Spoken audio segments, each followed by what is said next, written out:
Last week's lecture has not been uploaded because the system was having some problem. ठीक है, तो operating system कुछ issue आ रहा था और कंप्यूटर स्टार्ट नहीं हुआ, जिस वजह से जो है आपके लेक्चर्स पिछले वीक अपलोड नहीं हुआ, बट वो आज हो जाएंगे। ठीक है, और एज आई सेड कि हमने एक बार जो है सिलेबस जो है कंप्लीट कर दिया, लेकिन आप लोग काफी बच्चे जो शुरू के पार्ट में ऑलमोस्ट फर्स्ट हाफ में बहुत लोग एब्सेंट थे, इस वजह से जो है हम थोड़ा डिटेल में रिवीजन करेंगे, थोड़ा थियोरेटिकल पर्सपेक्टिव से, because exams and all are also suppose to happen whenever they happen.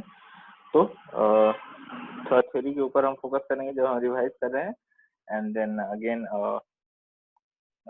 we will so we looked at documentary of Uber and all, वो सब हम नहीं देखेंगे because that was just to give you insight about how these things are, and it was good case study I think. So हम लोग start कर रहे हैं दोबारा, so we are again going to start with understanding the e-commerce, what are the various facets and all these things.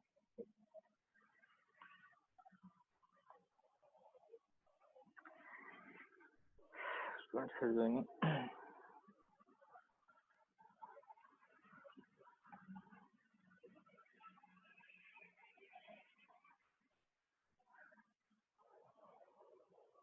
All right.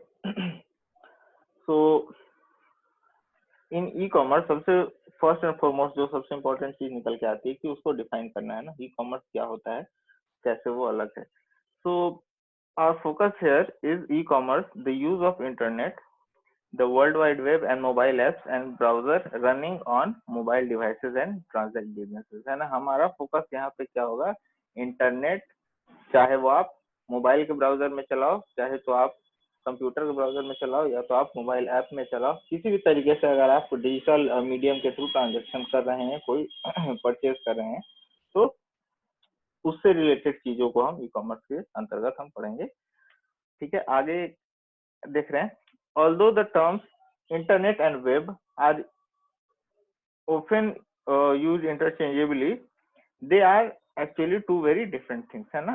Web जो है internet का एक छोटा सा पार्ट है, इंटरनेट और वो वेब को लोग क्या समझ लेते हैं कि एक ही चीज है दोनों। तो these two are two different thing, you can treat web as a part of internet.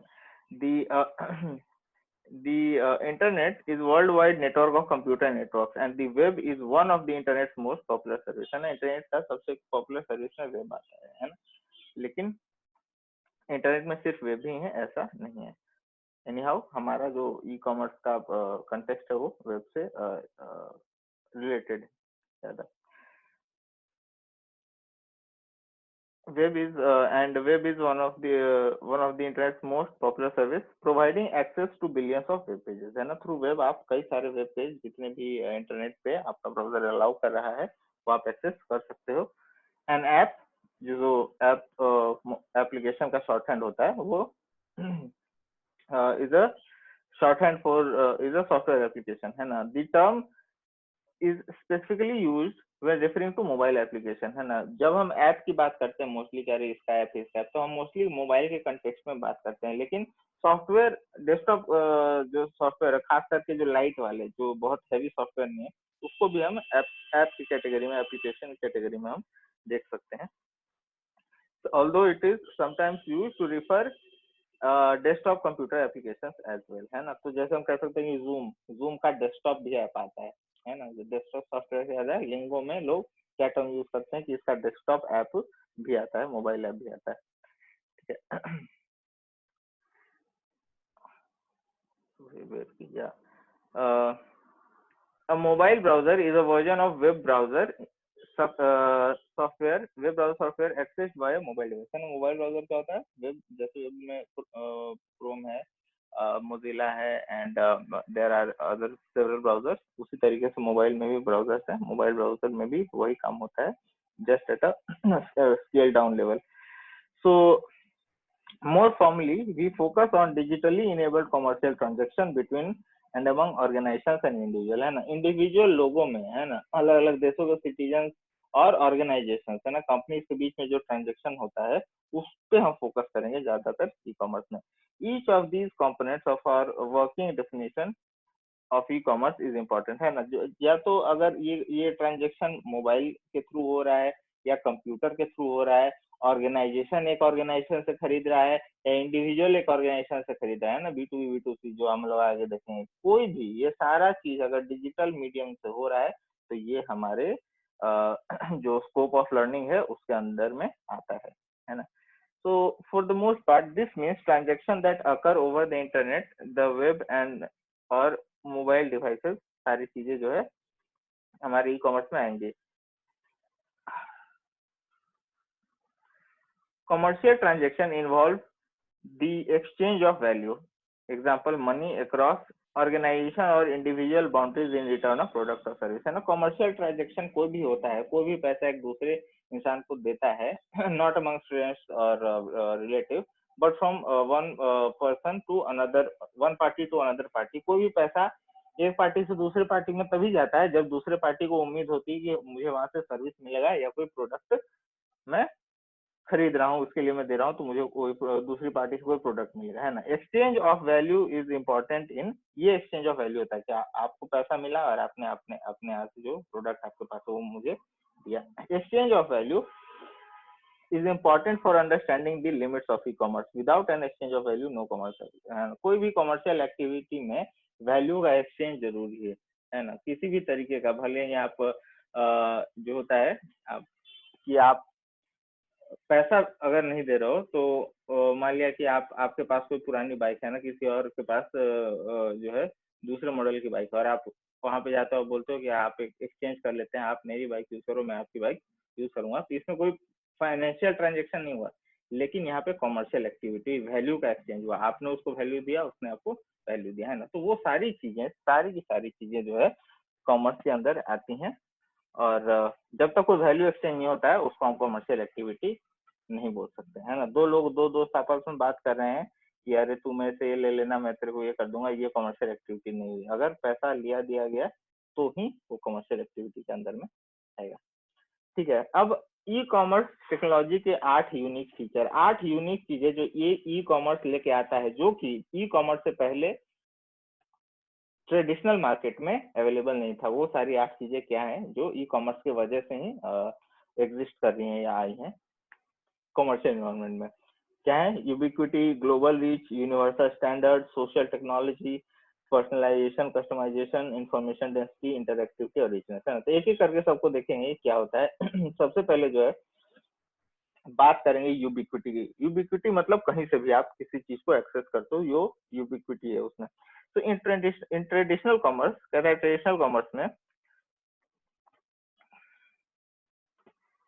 And a market place is physical place you visit in order to transact, है ना।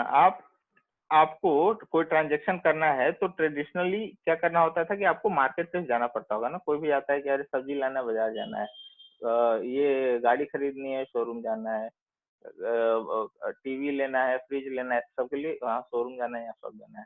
ये ट्रेडिशनल कॉमर्स है ना। For example television and radio typically motivate the user to go some place to make a purchase, है ना। जो TV और radio पे जो भी ऐड आते हैं वो किस बारे में होते हैं, वो ऐड देखिए ई कॉमर्स से पहले भी चल रहे थे और आज के में चल आज के टाइम में हो सकता है टीवी पे ads mostly related to mobile apps and all these things होंगे, लेकिन टीवी और रेडियो पे ऐड तो 20-25 साल पहले भी आ रहे हैं। और वो ऐड में क्या कहते थे कि आप क्या मोटिवेट करते थे यूजर को कि आप जो है जो मार्केट प्लेस है वहां से जाके आप खरीदिए, है ना। उनको पता था कि लोग इंटरनेट से नहीं खरीदने वाले हैं, ठीक है, लोगों को मार्केट में जाना ही पड़ेगा, ठीक है। So that is why that was a physical place, right. तो उस फिजिकल प्लेस के हिसाब से जो है कुछ कंस्ट्रेंट थे। क्या कंस्ट्रेंट थे?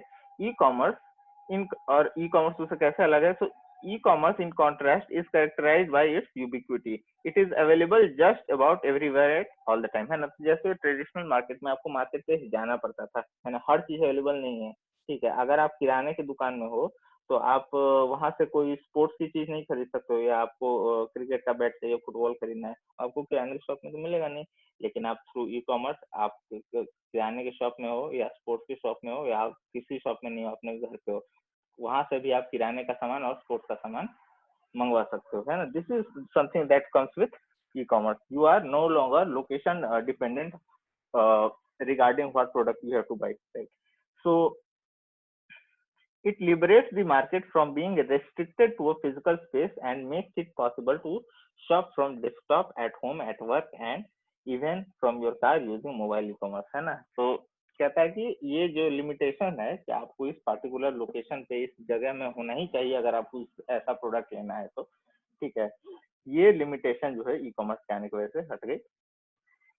The result is called a market space. A marketplace extended beyond traditional boundaries and removed from a temporal and geographical location, है ना। तो इसने किस चीज को जन्म दिया? मार्केट स्पेस को। मार्केट स्पेस क्या है? ये मार्केट प्लेस से भी बियॉन्ड है ना। ये मार्केट स्पेस जो है जियोग्राफिकल लोकेशन से उसको मतलब नहीं है, यूजर के इंटेंशन से मतलब है। अगर यूजर खरीदना चाहता है तो वो परचेज कर सकता है। From a consumer point of view, ubiquity reduces transaction cost, the cost of participating in the market. अगर मैं कंज्यूमर के पर्सपेक्टिव से बात करूं तो मेरा कॉस्ट जो है, यूबिक्विटी अगर आ जाती है तो मेरा कॉस्ट कम होता है। हर अब सिर्फ इसका फाइनेंशियल एस्पेक्ट नहीं है। अगर आपको आप कहीं ऐसे लोकेशन पे रहते हो जहां से आपके जरूरी जो सामान है वो नहीं मिलता है, तो आपको ट्रैवल करना पड़ेगा, है ना। अगर ट्रैवल करने में आपको जो है हो सकता है एक एक्सपेंस आपका हो सकता है ट्रैवल आने और जाने में, है ना, जो कि आपको नहीं देना पड़ेगा अगर आप वही चीज ई कॉमर्स से करते हैं। तो कॉस्ट कटिंग तो सबसे पहला मोटिवेशन है कस्टमर के पर्सपेक्टिव से, कि कुछ पैसा तो जरूर बचता है ई कॉमर्स में, ये सबके साइकोलॉजी में होता ही है। To transact to transact it no longer necessary that you spend time and money travelling the market. वही बात जो मैं कह रहा था कि आपको मार्केट जाने के लिए समय और पैसा बर्बाद करने की जरूरत नहीं है मार्केट जाने में। At a broader level, the ubiquity of e-commerce lowers the cognitive energy required to transact in a market space. Market space में जाके ट्रांजेक्शन करने की जो कॉग्निटिव एनर्जी है वो कम हो जाती है। कॉग्निटिव एनर्जी आप लोगों को क्या होगा? कॉग्निटिव एनर्जी का मतलब होता है mental effort required to complete a task. एक टास्क को कंप्लीट करने के लिए जो मेंटल एफर्ट रिक्वायर्ड है, कि आप आराम से बैठे हुए, अरे याद आया कि अरे ये सामान तो है ही नहीं, इसको तो लाना था, ठीक है। तो moving from your comfort zone, then going out, then doing making a transaction, then carrying that product and then coming back to your house, right? So it's a mental effort as well as physical. So humans generally seek to reduce cognitive energy outlays, है ना। लोग क्या चाहते हैं कि कम से कम energy spend करना चाहते हैं। when given a choice, human will choose the path required requiring the least effort, the most convenient path, है ना। अगर लोगों को अगर चॉइस दिया जाए कि सेम ही काम करना है तो लोग कौन सा रास्ता अपनाएंगे? वो रास्ता जिसमें उनको कम से कम एफर्ट डालना पड़े, जो वो रास्ता जो सबसे ज्यादा उनको कन्वीनियंट लगेगा, सबसे ज्यादा सहूलियत देगा, है ना। ये एक तो कॉस्ट कटिंग और दूसरा जो है सहूलियत वाली बात, ये दोनों बहुत बड़े मोटिवेशन है कंज्यूमर का ई कॉमर्स प्लेटफॉर्म पे आने का, है ना। तो ये चीज हमने यूबिक्विटी में देखी। अब ग्लोबल रीच की बात करते हैं कि है ना ई कॉमर्स का पहुंच कितना है ग्लोबली।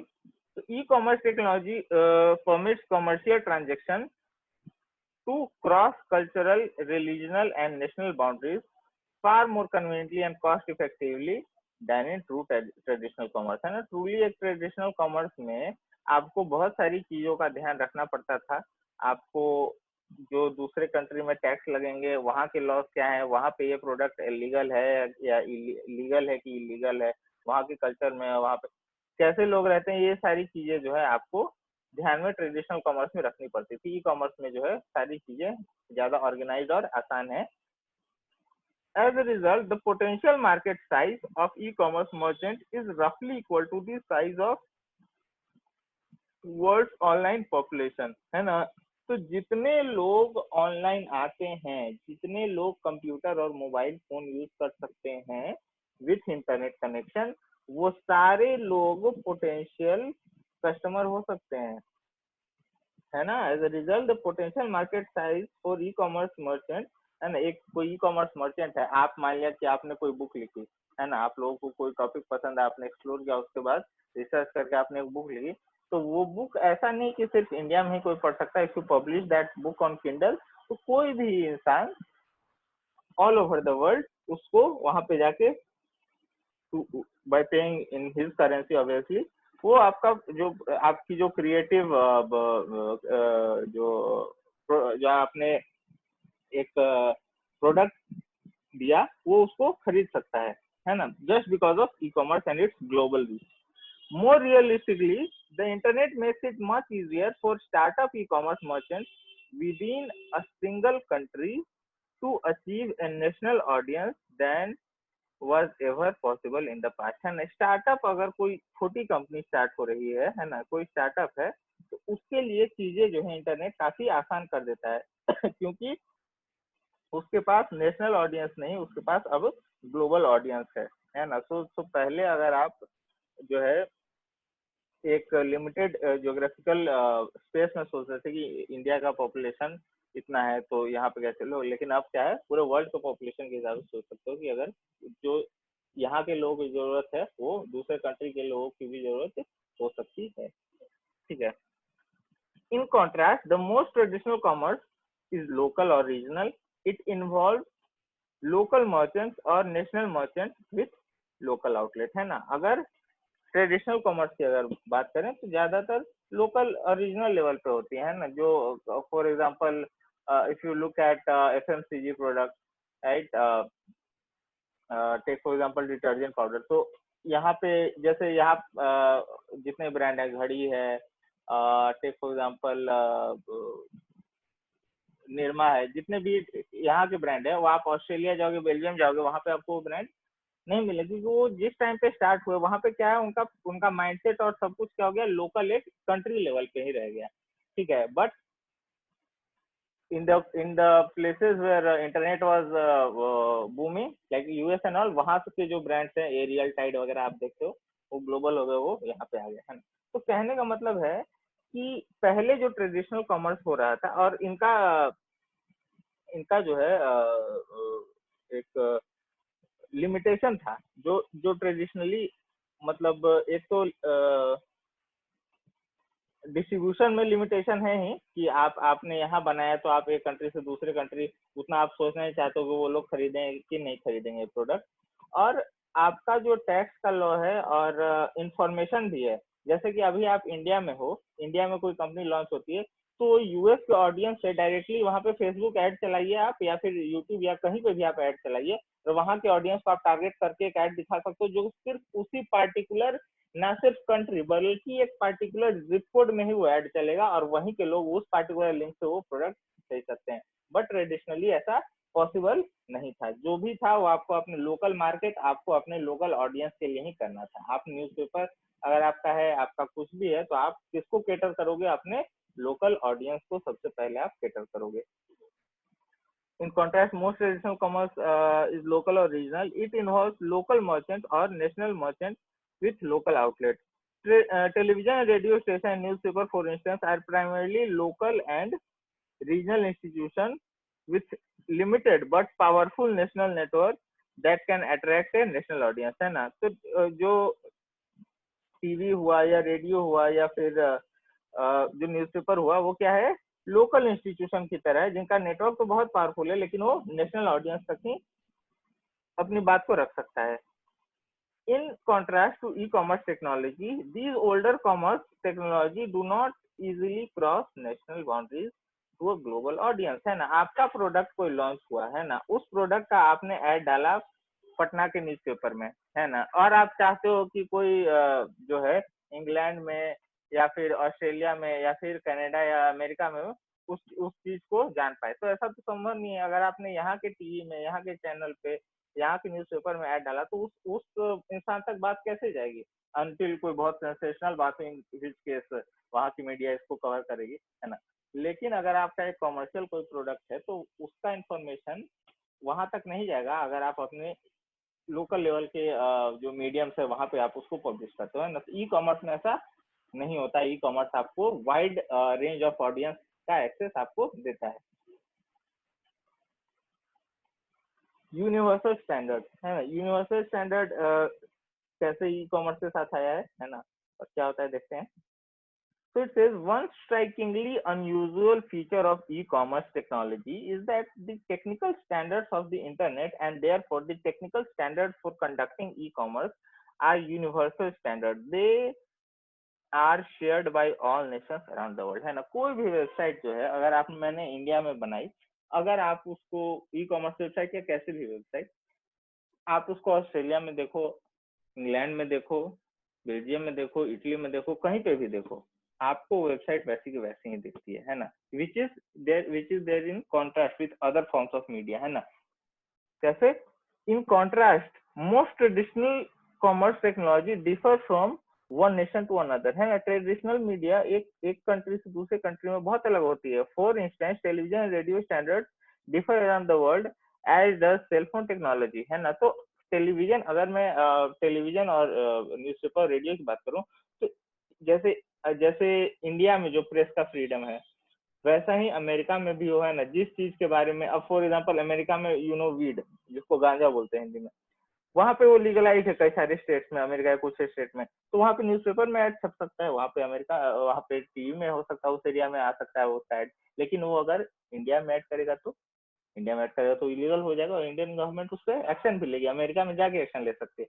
तो कहने का मतलब ये है कि ये जो ट्रेडिशनल मीडियम्स हैं, है ना, वहां पे क्या है कि हर कंट्री में अलग अलग लॉज हैं, और उस हिसाब से वो मीडियम्स, जैसे न्यूज़पेपर है, जैसे कि टेलीविजन है, उसको उन लॉ को फॉलो करना पड़ता है। किसी for example north Korea, for example China में चाइनीज कोई न्यूज़पेपर जो चाइनीज गवर्नमेंट का क्रिटिसिज्म नहीं कर सकता है ना।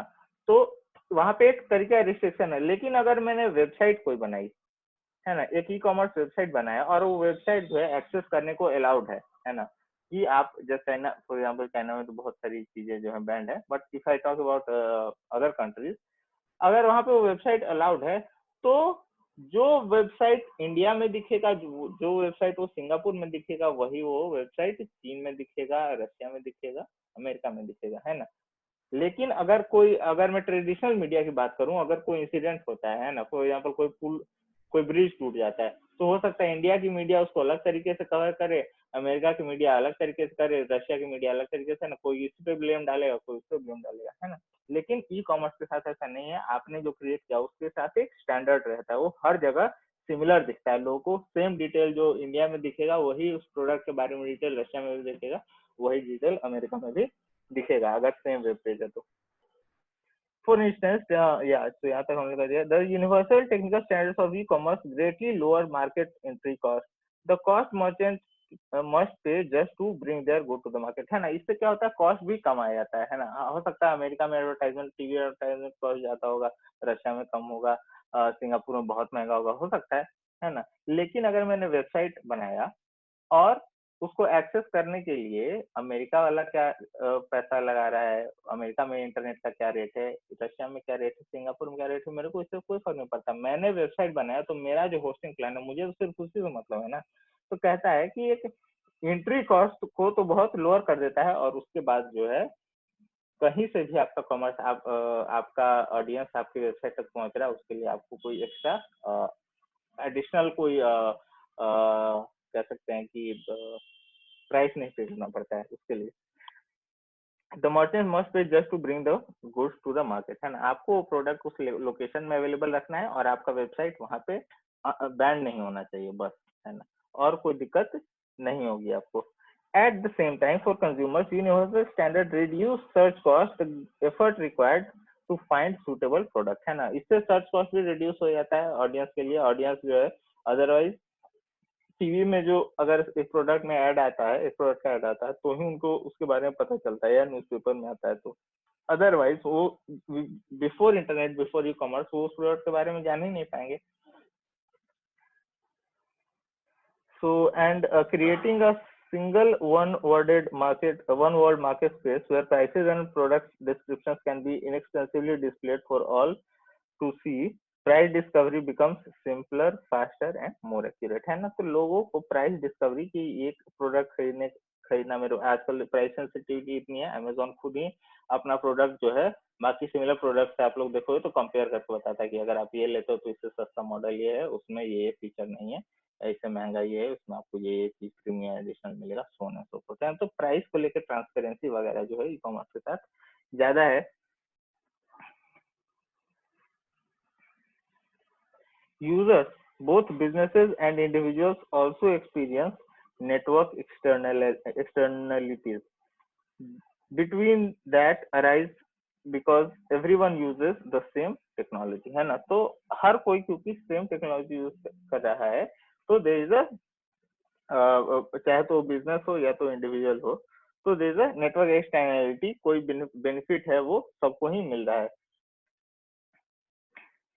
With e-commerce technology, it is possible for the first time in the history to easily find many of supplier prices and delivery terms of a specific product anywhere in the world and view them in coherent comparative environment, है ना। Because of e commerce ऐसा possible है कि मैं दुनिया में कहीं पे भी रहूं और मुझे पर्टिकुलर प्रोडक्ट चाहिए तो मैं मुझे उस पर्टिकुलर प्रोडक्ट के बहुत सारे सप्लायर मैं देख सकता हूँ, है ना। आप मैंने बताया था इंडिया मार्ट जहाँ पे B2B ट्रांजेक्शन होता है, तो वहाँ पे बहुत सारे सप्लायर्स रहते हैं।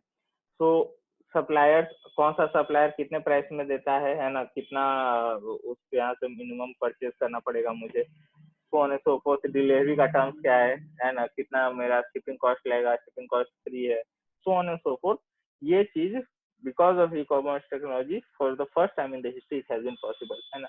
लेकिन ये हर चीज के लिए नहीं हो सकता। वही चीज कह रहा है कि although this is not necessarily realistic today or even for the most part, but it is potential, it is a potential that it will be exploited in the future. Now for example मेरे पास 2002 model का कोई Scorpio कोई car है ना, for example Scorpio, उसका एक कोई part है वो खराब हो गया, वो मुझे अभी आसपास नहीं मिला। अब मैं नेट पे सर्च करने जाऊंगा तो वो जरूरी तो नहीं है कि मुझे मिल ही जाए, है ना, क्योंकि वो बहुत पुराना मॉडल है, 19 साल पुराना मॉडल है और उसका पार्ट हो सकता है मिलना मुश्किल हो, कंपनी हो सकता है बनाना बंद कर दी, और जो साइड मार्केट है, जो अल्टरनेट मार्केट है, वहां पे भी जो है वो इंटरनेट पे उसने ना पोस्ट किया, है ना। तो हर चीज या दुनिया का हर प्रोडक्ट जो है ई कॉमर्स में मिल जाए ये पॉसिबल नहीं है।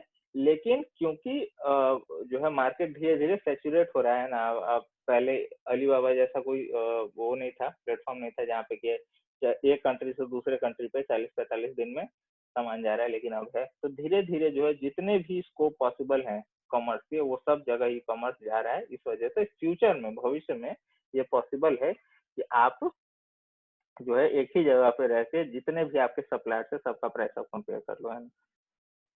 सो this is there and then comes the point of richness. Richness मतलब, रिचनेस से क्या मतलब है? रिचनेस मतलब इंफॉर्मेशन का है ना। तो इंफॉर्मेशन डेंसिटी जो है वो ई कॉमर्स में एक ट्रेडिशनल मीडियम से काफी ज्यादा होती है। इसको देखेंगे। Information richness refers to complexity and content of the message, है ना। मैसेज के कंटेंट और कॉम्प्लेक्सिटी से मतलब है रिचनेस, इंफॉर्मेशन रिचनेस का। Traditional markets, national sales force and small retail stores have great richness. They are able to provide personal face-to-face service using oral and visual cues when making a sale, है ना। Traditional market में जो cell होता है उस समय क्या होता है कि फेस टू फेस कोई भी सेलिंग होती है। फॉर एग्जाम्पल कोई आपके घर पे सेल्स पर्सन आया, है ना, तो सेल्स पर्सन जो है उस प्रोडक्ट के बारे में ज्यादा आपको डिटेल से बता सकता है as compare to looking at the same thing in television. TV पे आपका एड आया, वो नापतोल का जो चैनल, उस पर आप चौबीसों घंटे वो चलते रहता है, ठीक है। उस पे अगर आपके कोई मन में कंफ्यूजन है तो वो टीवी वाला अपने आप तो उसको समझ में नहीं आएगा, है ना। लेकिन कोई सेल्स पर्सन आके आपको बता रहा है, एक विजुअली आपको समझा रहा है, तो वो आपको ज्यादा समझ में आएगा। तो richness of traditional market makes them powerful selling and commercial environment. Prior to development of web, there was a trade-off between richness and reach. The larger the audience reach, the less rich the message, है ना। तो पहले जो है लोग या company जो है एक ट्रेड ऑफ चूज करती थी कि हमें ज्यादा से ज्यादा लोगों तक पहुंचना है, रीच यानी कि पहुंच ज्यादा बढ़ानी है, या रिचनेस ज्यादा डिटेल में इंफॉर्मेशन देना। अगर आप समझ लो, अगर आप टीवी पे ऐड ना करके, है ना, अगर आप सेल्स पर्सन आपने रखा है ना, जो जो घर घर जाके जो है बताता है प्रोडक्ट के बारे में, तो आप ये पूरे 100 करोड़ लोग के लिए तो नहीं कर सकते हो, लेकिन हाँ, जितने भी कुछ हजार या लाख क्लिक करोगे उन कस्टमर्स को उस आपके प्रोडक्ट के बारे में कोई कंफ्यूजन नहीं होगा। तो यही कह रहा है कि पुराने मतलब वेब से पहले कंपनीज कंफ्यूज रहती थी कि हम लोग टीवी पे ऐड डाल के ज्यादा से ज्यादा लोगों को थोड़ा थोड़ा इन्फॉर्मेशन दे, या थोड़े थोड़े लोगों के पास अपना सेल्स पर्सन भेज के ज्यादा से ज्यादा इन्फॉर्मेशन देकर उनको अवेयर करें। E-commerce technology have the potential to offer considerably more information richness than traditional media such as printing presses, radio, television, because they are interactive and can adjust the message to individual user, है ना। E-commerce में क्या होगा कि आप individual के हिसाब से जो है आप अपने मैसेज को एडजस्ट कर सकते हो, जो कि ट्रेडिशनल मीडिया में ऐसा पॉसिबल नहीं है। अगर आपने एक मैसेज रेडी किया है तो जो है सोनी टीवी पे भी वही आएगा, स्टार प्लस पे भी वही ऐड आएगा, ठीक है। लेकिन यहाँ पे क्या है, अलग अलग एज के हिसाब से है, अलग अलग ऐड का वर्जन दिखता है, चलाते हैं लोग। Chatting with an online sales person for instance comes very close to the customer experience in a small retail shop. एक छोटे से दुकान में आप जाके जो आपको एक्सपीरियंस मिलता है, ऑलमोस्ट वैसा ही एक्सपीरियंस आपको जब आप फोन करके कोई सेल्स पर्सन आपको समझा रहा है, यहाँ सर हमारा प्रोडक्ट लेने के बाद आप उसको ऐसे कर सकते हैं, आपको डेमो देगा, जूम पे देगा या कैसे भी, तो कह रहा है कि वो एक्सपीरियंस और दुकान में जाने का एक्सपीरियंस काफी सिमिलर है। The richness enabled by e-commerce technology allows the retailers and service merchants to market and sell complex goods and services heretofore require a face-to-face presentation by sales force for a much larger audience, है ना।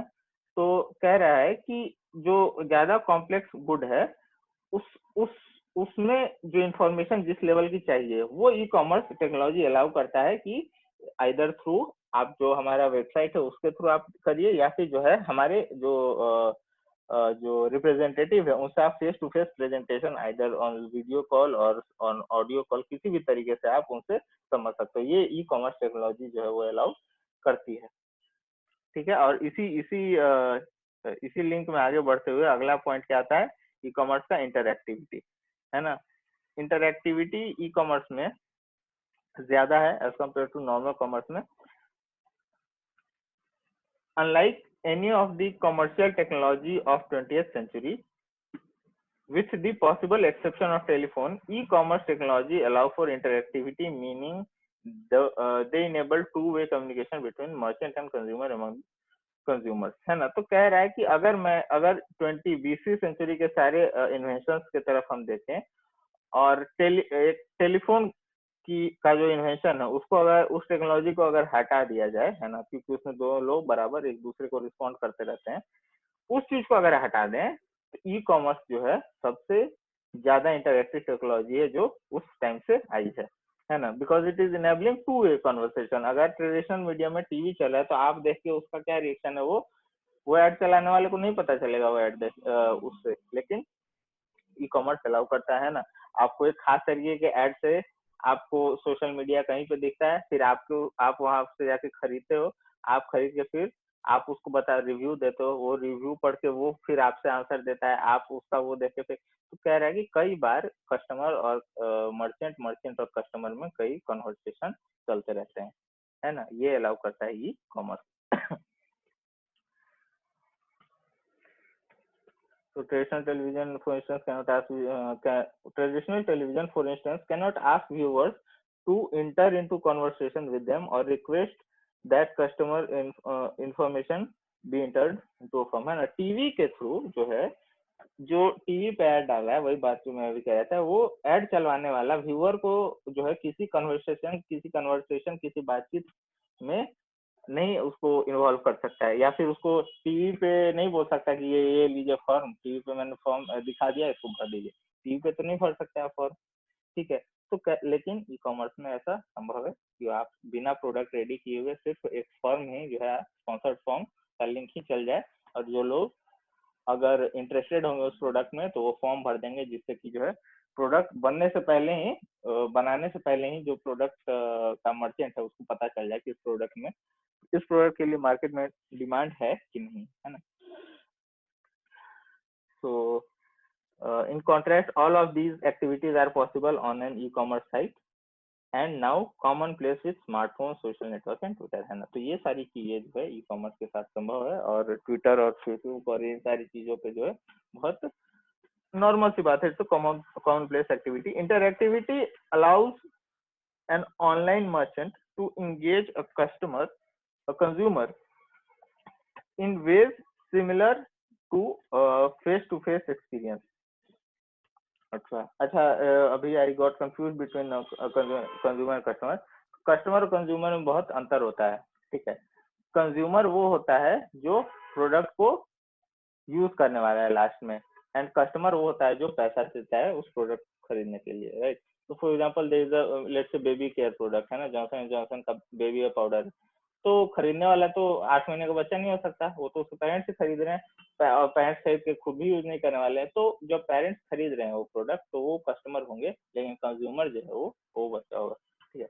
This is a very slight difference.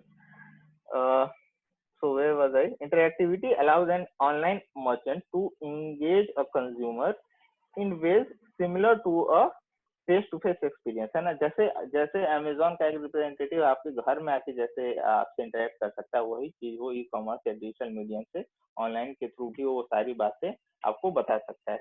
ये interactivity e commerce देती है। Information density E commerce technology vastly increase information density, the total amount and quality of information available to all market participants, consumers and merchants alike, है ना। तो जितना भी information जो ई commerce technology है, वो जितने भी पार्टिसिपेंट हैं, कंज्यूमर्स हैं और मर्चेंट हैं, सबको जो क्वालिटी ऑफ इंफॉर्मेशन है वो एक बराबर मिलता है because of the information density. E commerce technology reduce information collection, storage, processing and communication cost, है ना। अगर आपको इंफॉर्मेशन कोई देना है ना, 1 लाख ऑडियंस को ट्रेडिशनल मीडियम से देना है, तो आपको क्या करना पड़ेगा, उसको 1000 जो कोई पार्टिकुलर न्यूज़पेपर है जिसके 1000 जो है सब्सक्राइबर है, वहां पे जाके आपको पैसा देना पड़ेगा। फिर उसका खुद का पेपर का कॉस्ट, इंक का कॉस्ट, छापने का, बहुत सारा कॉस्ट इसमें इन्वॉल्व है अलग अलग लेवल पे, है ना। ये सारी चीजें हैं। लेकिन अगर आप ई कॉमर्स का रास्ता अपनाओ वही इन्फॉर्मेशन को देने के लिए, तो आपको कुछ नहीं, वेबसाइट चाहिए, होस्टिंग सर्वर चाहिए बस, ठीक है। और जिसके पास आपको इन्फॉर्मेशन पहुंचाना है उसको आप वो लिंक दे दो, वो खोल के खुद पढ़ लेगा कि किस बारे में बात हो रही है, क्या प्रोडक्ट है, क्या नहीं है।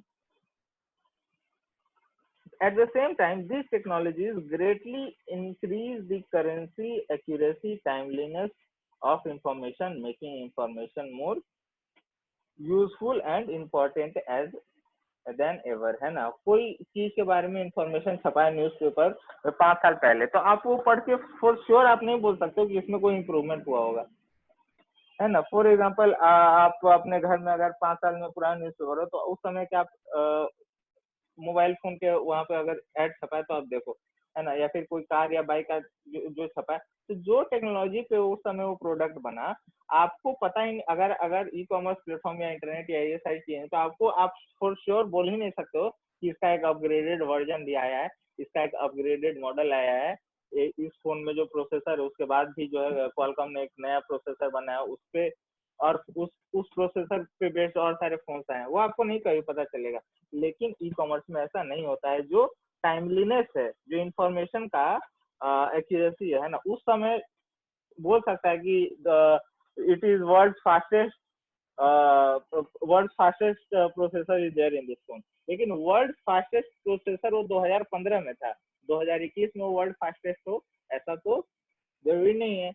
तो टाइमलीनेस और ये सारी चीजें जो है ई कॉमर्स में हमेशा रहती है। ई कॉमर्स में अगर 5 साल पुराना मॉडल है तो उसके डिस्क्रिप्शन में अब नहीं लिखा हुआ होगा कि it is having world most fastest processor, ठीक है।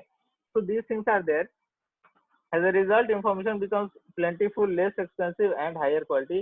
A number of business consequences result from growth information density, है ना। तो अगर इंफॉर्मेशन डेंसिटी बढ़ जाती है तो कई सारे बिजनेस कॉन्सिक्वेंसेस होते हैं। In e commerce market, prices and cost become more transparent है। ई कॉमर्स में जो है जो जितना भी प्रोडक्ट के लिए आपको पे करना है, क्या आपका टैक्स लगेगा, अगर आप बिजनेस कस्टमर है तो आपको जो 18% जीएसटी है वो आपको नहीं लगेगा, क्योंकि सरकार से आपको रिबेट आपके अकाउंट में आ जाता है। तो दीज थिंग्स आर देयर, वो आपको क्या है उसी समय पता चल जाता है ना। अदरवाइज आप टीवी में ये चीज जो है आपको अमेजोन अपने वेबसाइट पे बता सकता है, लेकिन अगर आप सोचिए हर प्रोडक्ट का ऐड आए, है ना, कोई मोबाइल का ऐड आए और उसके बाद ऐड के बाद बोला जाए अगर आप कोई बिजनेस ओनर है तो आपको इस फोन पे 18% डिस्काउंट मिलेगा, क्योंकि वो आपके अकाउंट में आ जाएगा 18% जीएसटी। आप अब क्योंकि सरकार नहीं चाहती आप double tax.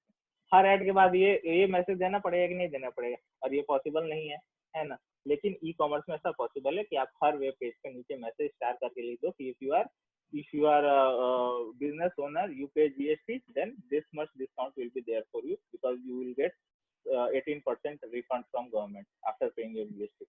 So these things are there, right? So ये सारी चीजें ई कॉमर्स जो है आपको enable करती है। Online merchants can discover much more about consumers. This allows merchants to segment the market into groups willing to pay different prices and permits them to engage in price discrimination, selling the same good or nearly the same good to different targeted groups at different prices, है ना। तो कहता है कि merchant जो है e commerce में अलग अलग कस्टमर को अलग अलग ग्रुप में रख सकते हैं ना। अगर उनके पास आपका जो पास्ट परचेजिंग बिहेवियर है कि प्रीवियसली आपने क्या क्या खरीदा था, है ना, तो उस हिसाब से वो प्राइस डिस्क्रिमिनेशन कर सकते हैं कि जो भाई सबसे एक्सपेंसिव फोन, सबसे एक्सपेंसिव कार, सबसे एक्सपेंसिव घड़ी, सब चीज वो खरीदे जा रहा है, तो उसको जो है अलग मान लिया कि एक सर्विस है, कोई पर्टिकुलर सर्विस है, तो वो उसका ज्यादा चार्ज उसको दिखाएगा, है ना। और जो वो कस्टमर जो कि हमेशा जो है मिनिमल रहता है, कम से कम जितना स्पेंड हो सके उतना कम स्पेंड करता है, तो उसको सकता है वो कम दिखाए, है ना, क्योंकि वो हर तरीके के ऑडियंस को, हर तरीके के कस्टमर को टारगेट करना चाहता है, तो प्राइस डिस्क्रिमिनेशन कर सकता है ना, कि जो पैसा ज्यादा देने के मतलब जिसमें पोटेंशियल है उससे मैं ज्यादा चार्ज करूं, जो कम नहीं दे पा रहा है उसको मैं कम चार्ज करूं, है ना। For instance, an online merchant can discover a consumer's avid interest in expensive exotic vacation and then pitch expensive exotic vacation plan to that consumer at a premium price, knowing this person is willing to pay extra for such a vacation, है ना। अगर एक जो है कोई holiday या फिर जो टूरिज्म से रिलेटेड जो कंपनी है, अगर उसको पता चल गया कि एक कस्टमर का बहुत जो है इंटरेस्ट है एग्जॉटिक लोकेशन पे वेकेशन करने का, है ना, जो महंगा महंगा लोकेशन है, जो जो काफी डिस्टेंट है जहाँ से वो रहता है, और वहाँ पे ही is willing to spend lot of money, then वो एड जो है वो टारगेट करके पार्टिकुलरली उसी कस्टमर को वो टूरिज्म की कंपनी दिखा सकती है उसी को ऐड, है ना, क्योंकि वो विलिंग है उतना एक्स्ट्रा पैसा पे करने के लिए। Eight the same time the online merchant can pitch the same vacation plan at a lower price to a more price sensitive consumer, है ना। तो उसी समय सेम प्लान, सेम लोकेशन के लिए, same hotel, same package, same for same time, एक price sensitive customer को जो कि बहुत ज्यादा खर्चा नहीं करना चाहता, उसको ऐसे डिस्काउंट भी वो दिखा सकता है। ये चीज पॉसिबल है ई कॉमर्स के थ्रू, ट्रेडिशनल मार्केट में ऐसा करना संभव नहीं है। Merchants also have enhanced ability to differentiate their products in terms of cost, brand and quality, है ना। तो in terms of cost, in terms of brand और quality जो है अलग अलग तरीके का सर्विस एक ट्रेडिशनल तरीके, एक ट्रेडिशनल मार्केट प्लेस में करना उतना पॉसिबल नहीं है, क्योंकि उसको सेम ब्रांड का एक सेम अपील आता है। लेकिन आप जब ऑनलाइन मीडिया में एक एड चला रहे हो या कैंपेन कर रहे हो, तो आप एक अलग लेवल का प्राइसिंग स्ट्रेटेजी, अलग तरीके का जो है डिफरेंशिएटेड क्वालिटी का प्रोडक्ट ऑफर कर सकते हो, ठीक है। अब आती है बात पर्सनलाइजेशन और कस्टमाइजेशन की, है ना, कि पर्सनलाइजेशन कस्टमाइजेशन कैसे आपको देता है ई कॉमर्स इस लेवल में, जिस लेवल का जो है ट्रेडिशनल मार्केट नहीं देता है।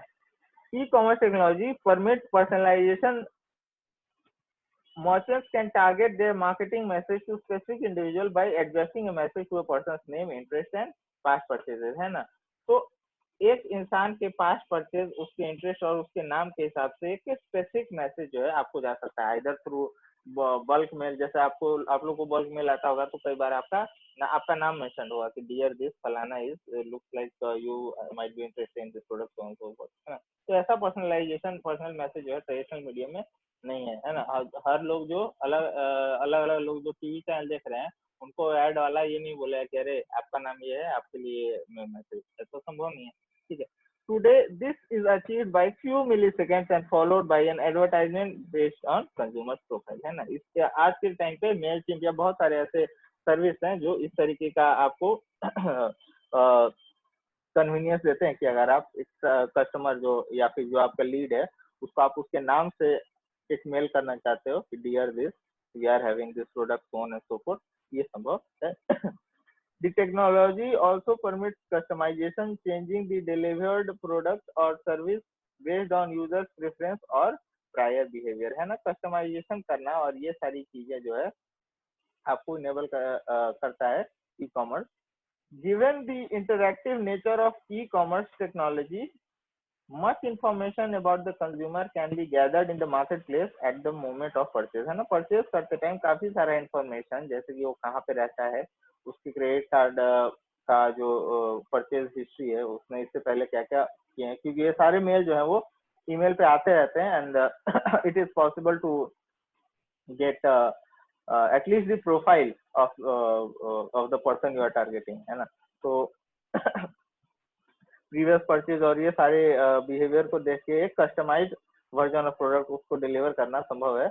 With the increase in information density, a great deal of information about consumers' past purchase and behavior can be stored and used by online merchants, है ना। आज के टाइम पे काफी सारा इंफॉर्मेशन कंज्यूमर का मतलब in form of lead gather करना काफी आसान है और काफी लार्ज नंबर में ऑनलाइन मर्चेंट्स के पास ये होता है, ठीक है।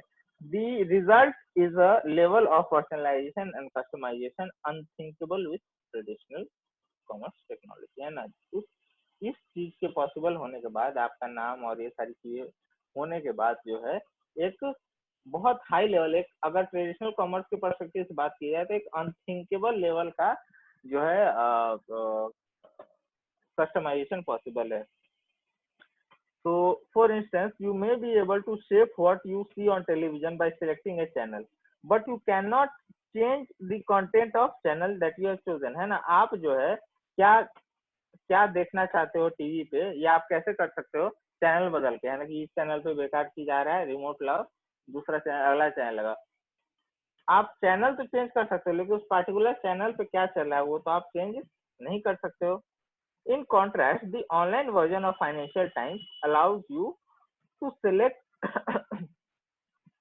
the type of news story you want to see first and gives you opportunity to be alerted when certain events happen, है ना। तो अगर ये जैसे अगर आप इंटरटेनमेंट चाहते हैं और आप you watch Netflix or you watch TV, there are I mean Netflix, YouTube or any other OTT application, और यू कैन वॉच टीवी, है ना। तो ये भी एक ई कॉमर्स वर्जन है उसका, है ना। तो कह रहा है कि आप जो है टीवी चैनल पे ये सारी चीजें कस्टमाइजेशन तो नहीं कर सकते हो, लेकिन आप डिजिटल मीडिया में कस्टमाइजेशन कर सकते हो। जैसे कि एक एग्जांपल में इसने क्या कहा है कि फाइनेंशियल टाइम्स का अगर आपने सब्सक्रिप्शन लिया है डिजिटल, तो आपको सबसे पहले वो आपके वाले सब्सक्रिप्शन प्लान में सबसे पहले आपको वो न्यूज दिखाई जाएगी जो आपके हिसाब से आपको रिलेवेंट लगती है ना। और यही चीज जो है कहाँ पे अप्लाई होती है, फेसबुक में भी अप्लाई होती है।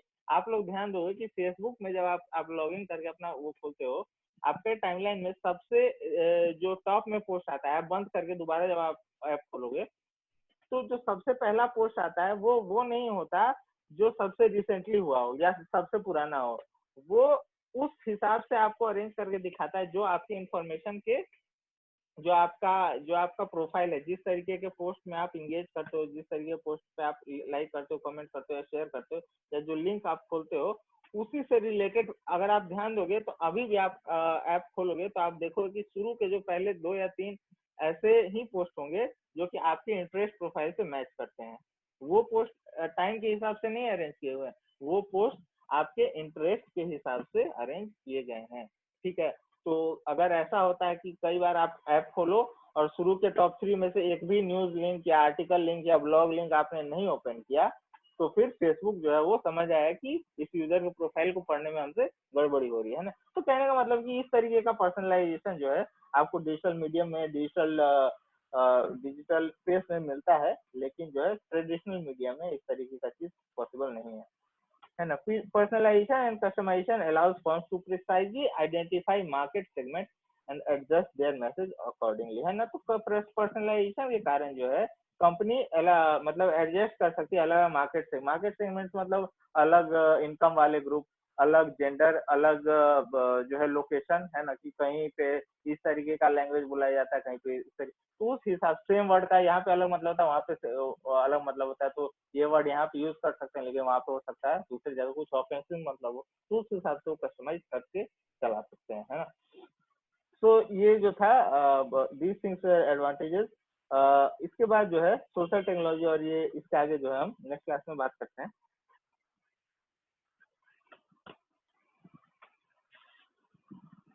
तो I am taking attendance, do not disconnect.